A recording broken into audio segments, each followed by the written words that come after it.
नमस्कार। लाइव लगातार और शुभम संदेश में मैं नीलय सिंह आप सभी दर्शकों का स्वागत करता हूं।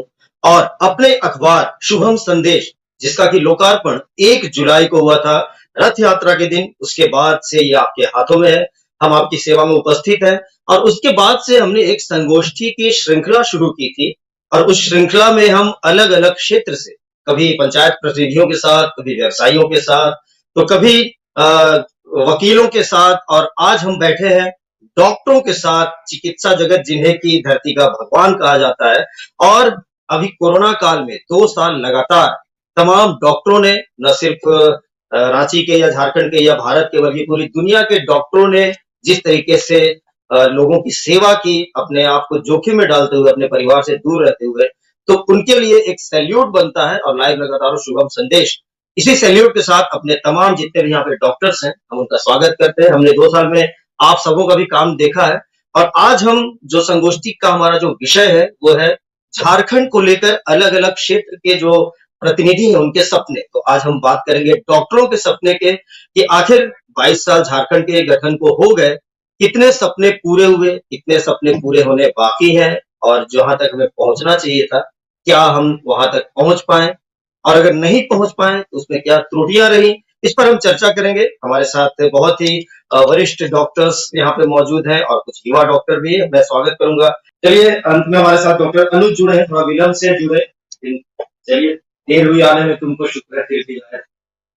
मैं चाहूंगा डॉक्टर अनुज, आप क्योंकि से काफी बचे हैं, तो आपके क्या सपने हैं, आप क्या सोचते हैं, प्लीज। मेरा नाम डॉक्टर अनुज हुआ।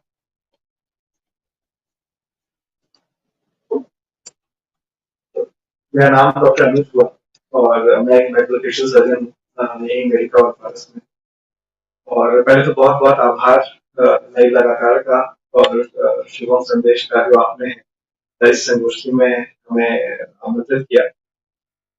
जब कल कौशल भाई ने मुझे बताया कि जो विषय है वो है डॉक्टर के सपने, तो मुझे बड़ा ही विस्मय हुआ, क्योंकि मुझे समझ में नहीं आया कि बोलना क्या है। क्योंकि यहाँ पे दो एंटिटी, एक एंटिटी है वो डॉक्टर जो कि एक इंसान है, और दूसरा एंटिटी है एक इंसान जो कि डॉक्टर है। दोनों बहुत ही भिन्न है, दोनों के सपने बहुत ही अलग है। एक डॉक्टर जो कि इंसान है, उसके सपने वो नॉर्मल इंसानों वाले हैं कि मुझे नौकरी मिल जाए, मैं काम करूं तो मुझे एक बढ़िया एनवायरनमेंट मिले। मैं अभी पारस से आ रहा हूँ, मैं वहां से करीब 5:30 बजे निकला और यहाँ पहुंचने में 7:30 बज गए। ट्रैफिक ना हो, और जो सबसे जरूरी है कि आपको काम करने का सही वातावरण मिले। अभी सबने जैसा कि बताया कि जिस तरीके से हिंसा बढ़ी है और जिस तरीके से समाज डॉक्टरी पेशा को ले रहा है, वो बहुत ही चिंताजनक है। और जब आप किसी एक डॉक्टर के साथ हिंसा करते हैं, तो 10 डॉक्टर जो है वो गंभीर बीमारी वाले मरीजों को लेने से इनकार करते हैं। खास करके जो पेरिफेरल सेंटर्स है, जो धनबाद में सेंटर्स है, जो बोकारो में सेंटर्स है, ऐसा नहीं है कि वहां पे सीरियस मरीजों का इलाज नहीं होता है। बट वो जहां पे देखते हैं कि मरीज के साथ 10 पेशेंट है, सॉरी 10 अटेंडेंट है, वो पहले ही हाथ खड़ा कर देते हैं, भाई बहुत सीरियस है, आप उसको लेके जाओ। तो ये जो हिंसा की आग है, ये कब आपके और हमारे घरों तक पहुंचेगी उसको कहना मुश्किल है। राज इंदौरी साहब ने कहा है कि लगेगी आग तो आएंगे कई मकान जल में, यहाँ बस हमारा मकान थोड़ी है। तो कब किसके परिजनों को ऐसी सीरियस कंडीशन की जरूरत पड़ जाए और आप डॉक्टर के पास गए, वो डॉक्टर न्यूरो सर्जन है, वो आपको अटेंड कर सकता है, बट वो रेफर कर देगा। आपको रिम्स पहुंचने में, आपको मेडिका पहुंचने में, आपको पारस पहुंचने में, आपको किसी भी सुपर स्पेशलिटी सेंटर पहुंचने में 3 घंटे 4 घंटे लगेंगे, आपको मरीज जो है वो तब तक नहीं रहेगा। तो ये बात जो है, ये एक समझना बहुत जरूरी है। और इसमें पेशेंट एजुकेशन बहुत इंपॉर्टेंट, मतलब कि ये एक इमोशनल क्वेश्चन रहता है, आप इससे हम लोग इनकार नहीं कर सकते हैं कि जब कोई मरीज खराब होता है तो एक इमोशनल क्वेश्चन जो है वो मरीज के परिजनों के साथ रहता है। लेकिन कहीं ना कहीं लैक ऑफ एजुकेशन जो है, लैक ऑफ अवेयरनेस जो है, वो एक बहुत बड़ा फैक्टर है जो इस चीज को प्रमोट करता है। दूसरा, जैसा कि सर ने बताया कि आप जब पास आउट होकर निकलते हैं, तो अभी हम उसकी बात कर रहे हैं वैसे डॉक्टर की जो कि एक इंसान है, ये एक पहला फैक्टर। तो वो जब पास आउट होकर निकलता है तो उसको लगता है कि मुझे एक आसानी से जो है कहीं नौकरी मिल जाए। मैं डेंटल बैकग्राउंड से आता हूँ और पता नहीं आप लोग जो इवन जो मेडिकल फील्ड से हैं हमारे कलीग्स उनको भी बहुत ज्यादा आइडिया नहीं है कि बहुत ज्यादा क्राइसिस है डेंटल सेगमेंट में जॉब्स को लेकर, बहुत ज्यादा सीवियर क्राइसिस है। तो वो कंप्लीट जो गवर्नमेंट का है उसमें वो कुछ बेसिस है ही नहीं, वो कंप्लीट लैकिंग। ये एक बहुत बड़ा फैक्टर है। इनफैक्ट जो जो fresh pass out MBBS graduates हैं उनको भी कहीं ना कहीं टायर वन सिटी में सेम प्रॉब्लम से गुजरना पड़ता है। उतना सीवियर नहीं है जितना डेंटल फैकल्टी गुजर रही है, लेकिन कहीं ना कहीं प्रॉब्लम्स जो है कमोबेश वो सिमिलर होते जाते हैं। दूसरी जो लाइसेंस राज की का जो सिस्टम है कि आपको इतने लाइसेंस चाहिए, मैंने खुद मुझे लगता है करीब 3.5-4 महीने हो गए मैंने क्लिनिकल एस्टैब्लिशमेंट के लिए वो डाला हुआ है, अभी तक कुछ भी नहीं आया है। तो ये जो एक लाइसेंस राज है उसको आप कब तक नहीं कैसे आप टैकल करेंगे? क्योंकि दिक्कत ये है कि जो हमारे ऊपर लोग बैठे हुए हैं, चाहे वो हेल्थ मिनिस्टर हो चाहे वो हेल्थ सेक्रेटरी हो, वो हेल्थ बैकग्राउंड से नहीं है और हेल्थ जो सेगमेंट है वो बाकी सेगमेंट से बहुत अलग है। बहुत पहले की बात है, नए नए फ्रेश डेंटल ग्रेजुएट्स रिक्रूट हुए और मेडिका में ही एक हुआ था, एक तत्कालीन जो हेल्थ सेक्रेटरी थे वो आए। तो उनको मैंने बोला कि मैडम मेरे कुछ कलीग्स हैं वो अभी जस्ट ज्वाइन किए हैं, उनको आपने लगा दिया है गायनी वार्ड में और वो बेचारे जो है वो डर से जाते नहीं है क्योंकि उनको कुछ नहीं आता है। और वहां पे जो नर्सिंग स्टाफ है वो बोलते हैं कि सर आप बस खड़े रहो बाकी हम करवा देते हैं। उनको लगता है कि कुछ गड़बड़ हो गया तो मार कौन खाएगा, मार तो डॉक्टर खाएगा। ठीक है, तो मैंने उनको बोला, उन्होंने बोला कि नहीं नहीं ये तो गलत एटीट्यूड हुआ ना, क्योंकि देखिए हम जो है हम जर्नलिस्ट हैं, हम चाहते हैं कि लोग जर्नलिस्ट बने। हम आज हेल्थ सेक्रेटरी हैं, कल को हम फाइनेंस सेक्रेटरी बन जाएंगे, परसों हम इंडस्ट्री सेक्रेटरी बन जाएंगे। तो ये हम लोग जो है हम लोग एक्यूमुलेट करते हैं। मुझे बड़ा ताज्जुब हुआ कि आप इतने परीक्षा पास करके आते हो, आपको ये समझ नहीं है कि जब आप हेल्थ सेक्रेटरी हो तो आपका काम सिर्फ और सिर्फ हेल्थ एडमिनिस्ट्रेशन देखना है। आप जब इंडस्ट्री सेक्रेटरी हो तो आपका काम सिर्फ और सिर्फ इंडस्ट्री एडमिनिस्ट्रेशन देखना है। आप बेसिकली एक एडमिनिस्ट्रेटर। आप हेल्थ सेक्रेटरी बनते हो तो आप डॉक्टर नहीं बन जाते। आप जब इंडस्ट्री सेक्रेटरी बनते हो तो आप इंडस्ट्रियलिस्ट नहीं बन जाते।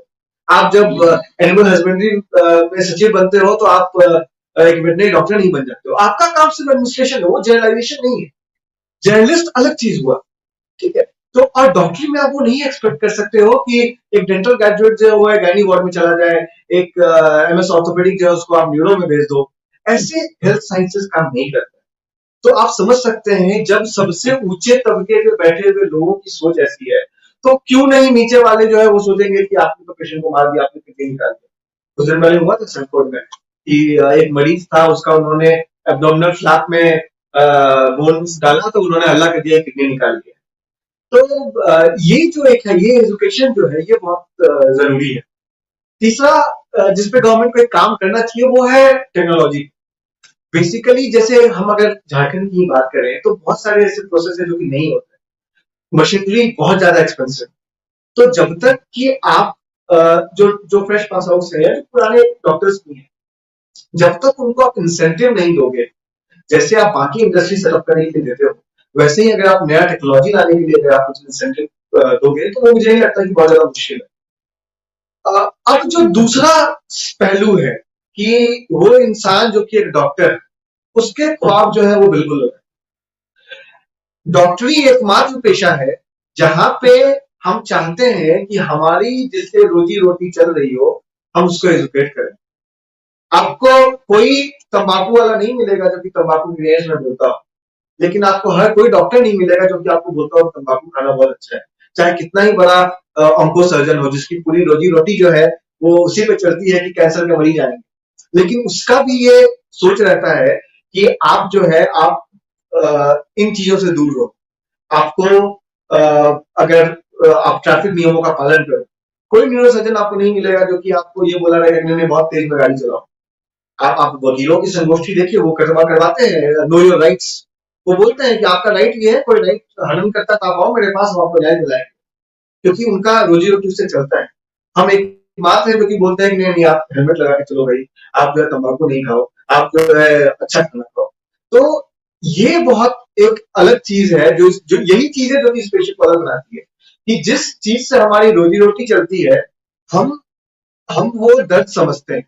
हमारे पास जब पेशेंट आते हैं, तो हम वो फील करते हैं कि आपको उस उस बीमारी से होकर गुजरना क्या चीज है, ये हम समझते हैं और हम आगाह करते हैं। यही चीज आपको सबसे अलग बनाती है, हर एक पेशे से अलग बनाती है। और इसलिए मैं कहता हूं कि ये हम ही एक है जो कि हम दीपक भी हैं, हम लौ बनकर जलते भी हैं, और हम तेल बनकर जो है वो आग पर भी उसको उस प्रोसेस में किए रहते हैं। तो ये बहुत बड़ी महती जिम्मेदारी है जो डॉक्टर्स निभा रहे हैं। और सोसाइटी जो है इस चीज को जितना जल्दी समझे, कि अगर आप कंपेयर करें कि क्या सोसाइटी को एक हेल्थ सेगमेंट दे रहा है, तो ये बहुत बड़ी चीज है।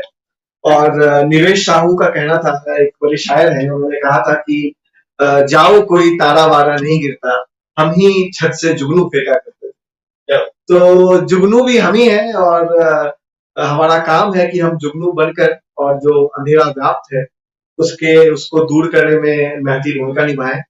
और इसी के साथ मैं वापस शुभम संदेश को शुभकामनाएं देना चाहूंगा कि सच के साथ खड़ा रहना बहुत ही मुश्किल का काम है। तो आप सच के साथ खड़े रहें, लोगों के लिए काम करें, और जो हमारे में भी बहुत सारी कमियां हैं, आप उनको भी उजागर करें, जो अच्छाइयां हैं उनको भी उजागर करें।